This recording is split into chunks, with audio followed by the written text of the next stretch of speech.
Hey folks, Nick here from Another BookTube channel. Today with my November reading wrap-up.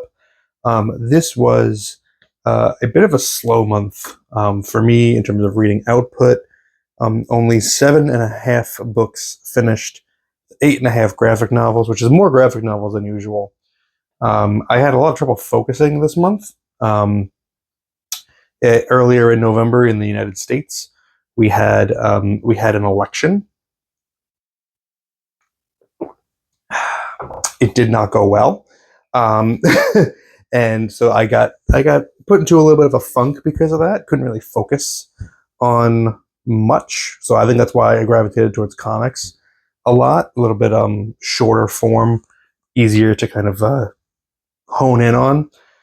Coming out of it now, though, get at the end of the month, feeling a little bit more of a rhythm again, and that's a good thing because after this month, I've only got 5 books left to read before I hit my goal of 100 books for the year. So, the book that I'm currently reading now, once I finish that, that means in all of December, I just need to read 4 books, and I already know, a couple of them are going to be really short. I'm going to read A Christmas Carol for the first time, and that's super short. So, definitely, almost certainly going to hit that mark. Let's talk a little bit about what I read in November.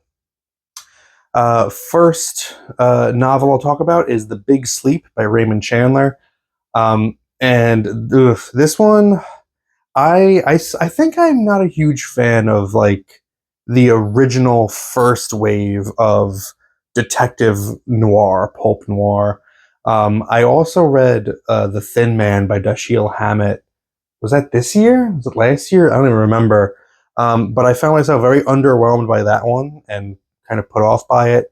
The Big Sleep I liked more than The Thin Man, but I still didn't like care for it all that much. I thought it was a little slow, a little dry, a little boring.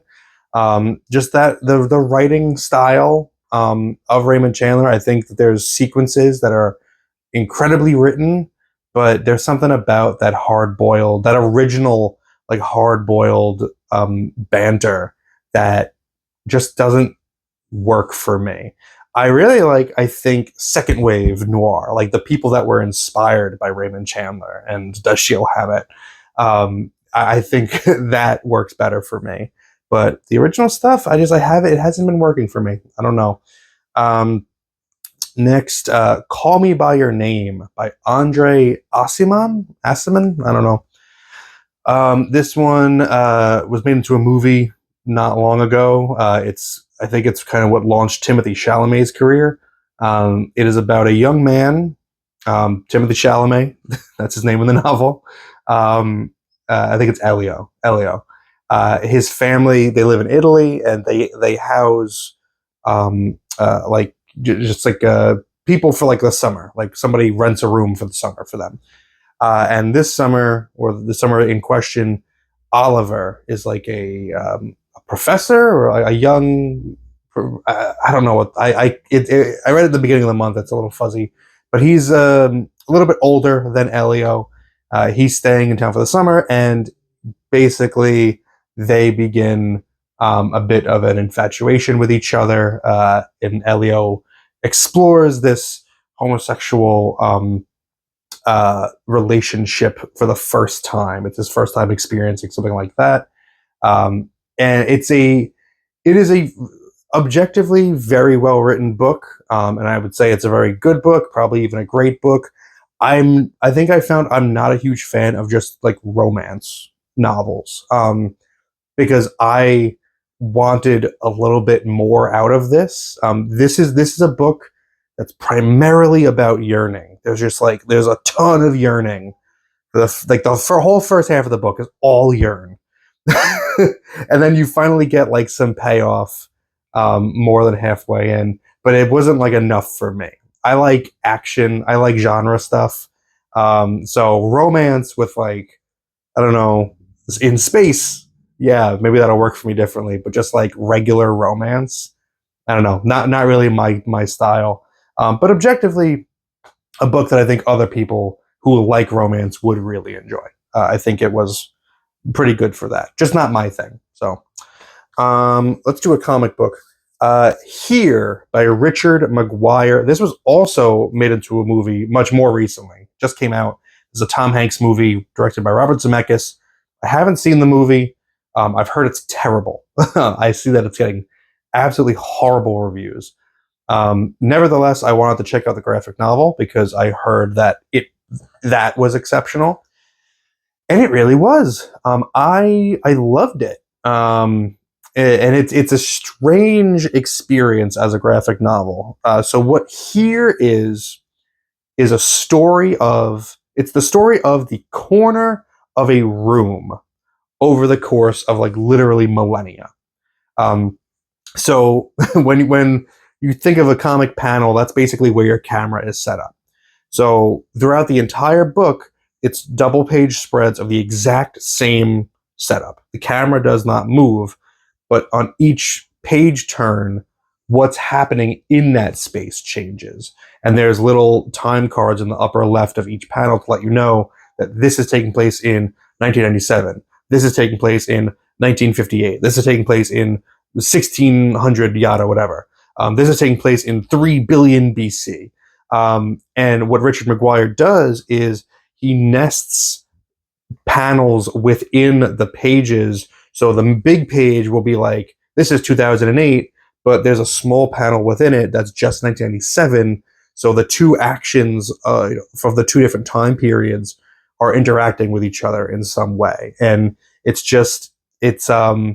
interesting because I think it's a book worth owning. I got it from the library, so I kind of read it quickly. I took my time with it to really soak it in, I read it quickly to return it. But I think owning it would be great because I think if you follow the specific years and you give yourself an opportunity to really sit with it, flip back, a few pages, and you could like follow the through lines of specific years and see, just like mini arcs within that. Whereas it's scattered when you're just like, if you're just flipping through it, it's a book you can read in 20 minutes. Even though it's really thick, you could read it in 20 minutes because if you read it without taking the time, you just be like, okay, okay, okay, okay, okay, done. But when you sit with it, it's a really lovely idea that's really well executed. And it's an idea that it's an expansion of an idea that's been done before in comics. Here, I believe, started as a short, like 16 panel comic in Raw magazine, the Art Spiegelman production. But there's also been that idea of like keeping a camera steady and things changing. That's been done before. Robert Crumb did it famously in his Brief History of America or A Short History of America, which that's one of my favorite comic strips of all time. It even goes so far back as a famous painter, Thomas Cole, had a series of paintings called The Course of Empire that showed like an empire rising and falling in the course of 5 paintings. So really cool play on that idea by Richard McGuire. I really liked it. I spent a lot of time talking about this one because I really think you should seek it out. Another great graphic novel that I really enjoyed, I posted a full review of this one, Beneath the Trees Where Nobody Sees by Patrick Horvath. I did post that full review, so I encourage you to check that out for my complete thoughts. But it's a really cute and cuddly story about a serial killer. Cute and cuddly because it's anthropomorphized animals. Think like Dexter, but in Zootopia. Really fun idea, brilliantly executed, in my opinion. Switch gears back to novels. Bury Your Gaze by Chuck Tingle.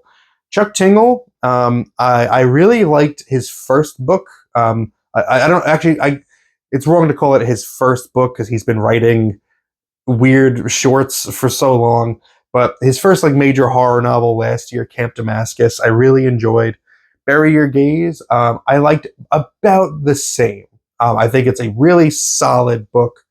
It is about a Hollywood screenwriter who is gay, but not quite like super out about it. Like not everybody knows, just his close-knit, group. And the writer is writing a hit TV show, and the new like producers that just bought, the TV studio or whatever, they've laid down this mandate that at the series finale, or season finale, if the writer wants to have the characters come out on screen, he must kill them shortly after that. Bury your gaze, basically, that trope. Um, and the book is about the writer trying to push against that while this crazy supernatural thing is going on where the monsters from previous horror scripts that he's written are coming into the real world and killing people and threatening him. So it's a very interesting blend of like science fiction and horror, and it's a really solid book. If you like things about the film industry, if you are as angry as I am about the bolstering of AI and like face cloning, or deep fake faces in movies that are coming up. This is a book that is like tailor made for this moment in history, of this moment in entertainment history. So it's really good. Um, and the last thing that I don't have physical of, Something is Killing the Children, Volume 8. I usually don't include the collected editions of like just monthly series that I'm buying, but Something is Killing the Children is really like the only monthly comic that I'm still buying. Um, and I wanted to point out Volume 8 specifically because it is, I think, one of the strongest in the run since the very first one. I really enjoyed it. Erica Slaughter is a monster hunter that goes around the country and slaying the monsters that children accidentally release into the world with their imagination. The comic up to this point has been serialized, and there's been full story arcs that have been really solid. This particular volume is, rather than just being full stories, it's each individual issue is a standalone story. It's called Road Stories.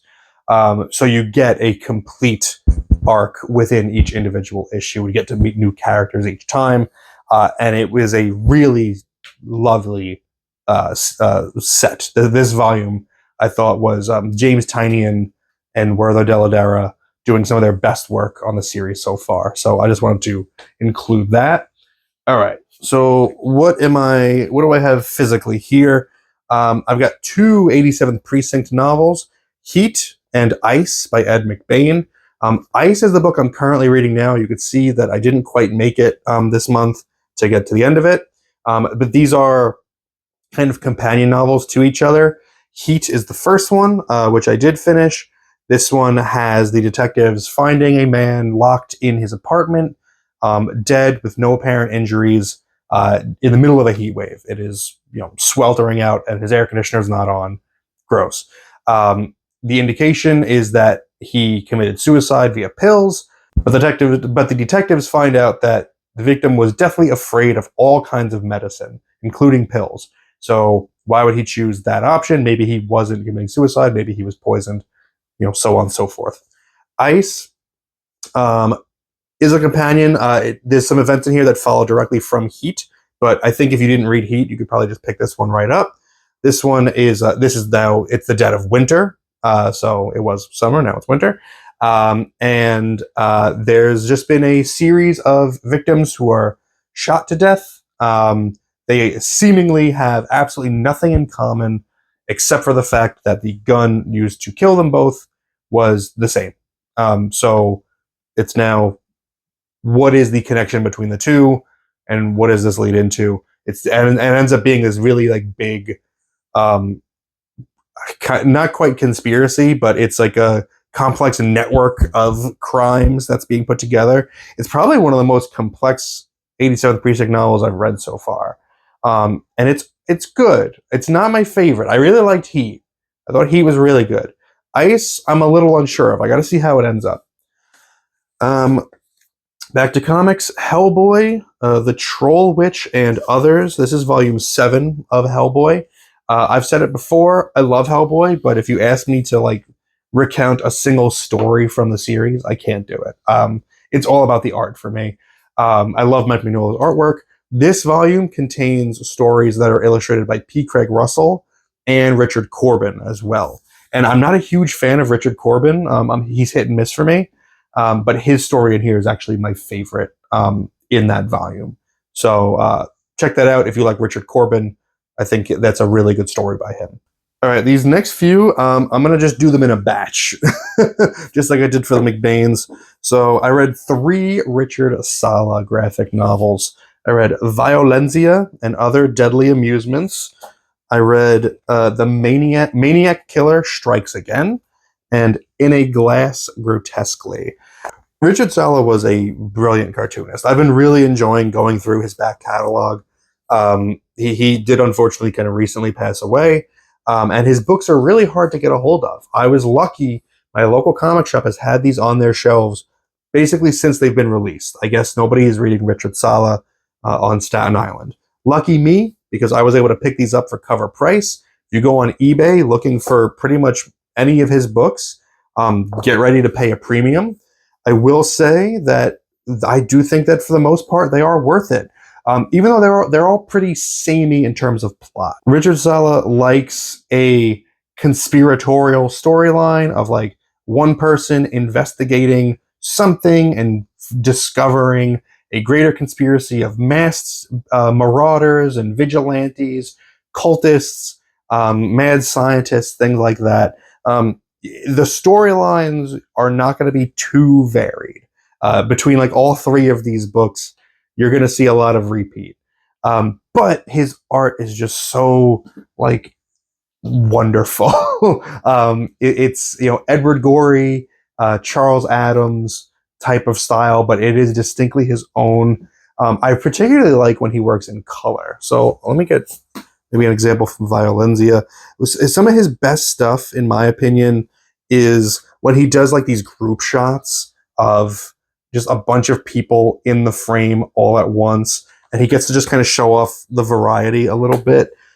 In a Glass Grotesquely, this is a collection that also has a lot of shots like that here. There's like stories that are like that, where the whole stories, each page is just an excuse to draw more people, standing around in a weird location, So if you like looking at stuff like this, I mean, I highly recommend Richard Sala's work. Of these 3, I think Violencia is the best. In a Glass Grotesquely is also really, really good. Maniac Killer Strikes Again, it was all right. I think the art in the other 2 is better, particularly because I really like his color work rather than his black and white. His black and white's really good, but when he throws the color in there, it does something new to the material that just, I don't know, just makes it really aesthetically appealing. Probably the best book that I read this month, The Lottery and Other Stories by Shirley Jackson. According to my Goodreads, I have read this book before. That was news to me. I didn't remember pretty much anything about it. I was reading the second story called The Demon Lover, and I was like, this seems familiar. Like maybe I read this for like school once, and then I checked my Goodreads, and apparently I had read this entire book, but many years ago. And I love discovering it again. This is a terrific collection of short stories. Just like a lot of Shirley Jackson's stuff, it is completely mismarketed. This is called the 24 wonderfully strange and equally terrifying short stories. Equally as terrifying as The Lottery, they mean. No, like a lot of these aren't really horror stories. These are, at least not in the conventional way, they're domestic horror stories. They're mostly stories about women who are who are very put upon by a patriarchal society, who are kind of coming undone at the seams because of expectations that society has for them. I plan on doing a longer video about just my favorite Shirley Jackson stories that I'll talk about quite a few that are in here. I want to read another. I know she has another couple collections of short stories, I think. I want to read some more of those before I make my final decision. But I'm going to do a video at some point just about Shirley Jackson's best stories, in my opinion. But it's phenomenal. The Lottery and Other Stories, go get that one. I don't think that there's a single clunker in there. Everything in there is worth thinking about. It's just wonderful. The graphic novel I'm currently in the middle of, didn't get to the end of it, unfortunately. It's kind of long. Palestine by Joe Sacco. Joe Sacco is a journalist that went and spent time in East Jerusalem and West Bank and the Gaza Strip for 2 months in, let's see, it was in the early 1990s. So this was the first Intifada was kind of uh, in its death throes, in its waning days. And it is just biographical accounts. He spoke to people in Palestine and just got their experience, and he observed himself, and of what was going on, and he created this graphic novel. Well, he originally published it as a 9-issue comic, I believe. It's been recently reprinted due to popular demand by Fantagraphics because of recent events in Palestine. It is a worthwhile book picking up. Um, I'm not going to talk too much about the political side of it and my opinions here, but reading about the firsthand accounts of what he sees, what he saw in Palestine, and what the Palestinians have experienced themselves, and the way that these stories are illustrated, it's it is deeply affecting, we'll say.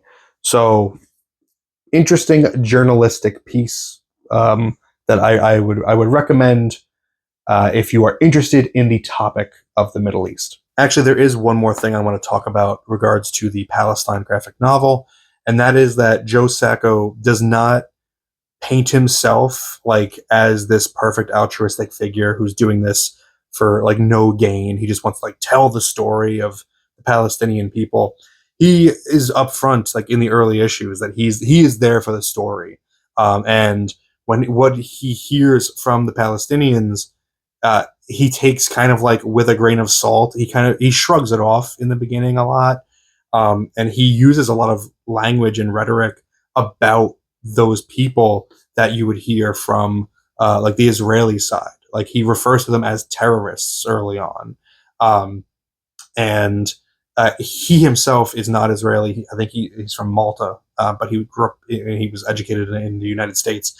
But he, over time, spending time with Palestinians, becomes a little bit more emotionally involved and softens to what's going on over there, and acknowledges that it is nowhere near as like one-sided as American media will have you believe, and that it is a very complex situation, and that he presents everything in a complex way. Like the Palestinians are not coming across as perfect people in it either. There's a lot said by the people that he speaks to that make you go like, it's nobody's perfect. Everybody has a complicated opinion. It is a complicated situation, and it is presented as such. It is not just like a glossing of paint. It's not rose-colored glasses. It's nothing like that. It is as the situation truly exists in reality, which is complicated. That was me trying to be as tentative as possible about that material. Let's change gears entirely to a spooky ghost story, The Man in the Picture by Susan Hill. The Woman in Black by Susan Hill I read earlier this year, and I loved it. It was a great, wonderful ghost story. This one is good. This was nice and solid, down the middle, just like solid. If the woman in Black was a home run, this is a good, like, solid double in the gap. This is about a haunted painting, basically, where the people who own it, terrible fates befall them, and the painting kind of changes based on those fates. It's very simple, and just like Woman in Black, it's written in a more classical prose style rather than, because I think this was written in like the 80s or something, but it feels like it was written a long time ago, much older. No, this was written in 2007. Yeah, so it definitely feels pre-2007. So yeah, I liked that. The last graphic novel I'll talk about is Final Cut by Charles Burns. I also posted a full review of this on the channel, so check that out for my full thoughts. But this was something a little bit different from Burns. It's not a science fiction story. It is a story it is a coming of age story that features the making of a science fiction movie. It is understated. It is quiet. It is impeccably drawn. And I think it is great. I don't know, it's not like as amazing as Black Hole by him, but it is really, really good. And if you liked his previous works, I think you'd like this too. Check it out. The art's amazing. Check out my full review for more. And finally, the last book that I read is Leviathan Falls by James S.A. Corey, the final book in the Expanse. I posted a video recently of why I think you should read the Expanse. Part of the reason that I think you should read it is because this finale is incredibly satisfying. A long series, the greatest risk with it is, do you stick the landing? Will you disappoint your readers? And no, James S.A. Corey, these guys killed it. I think that this is pretty much a perfect ending. I don't think I would change a single thing about it. It's bittersweet. It is emotionally moving. It is full of action. The Expanse as a whole, I think, is a terrific sci-fi series. I think it's an essential sci-fi series if you're a fan of the genre to check it out, and I think you're going to really enjoy it. So that is everything. Stick around with me in December. I am going to be hitting my 100 book mark, barring complete disaster. So I'll end up having at the end of the year a recap of the books that I read and what my experience just reading that many books. I might do a video like what I learned reading 100 books in a year, something like that. I don't know. I'm playing around with the idea. But yeah, stick around and let's talk. Tell me what your November was like reading wise. And let me know if you've read anything that I talked about today and your thoughts about them in the comments below. Thank you very much for spending some time with me today. But now it's time to get back to reading.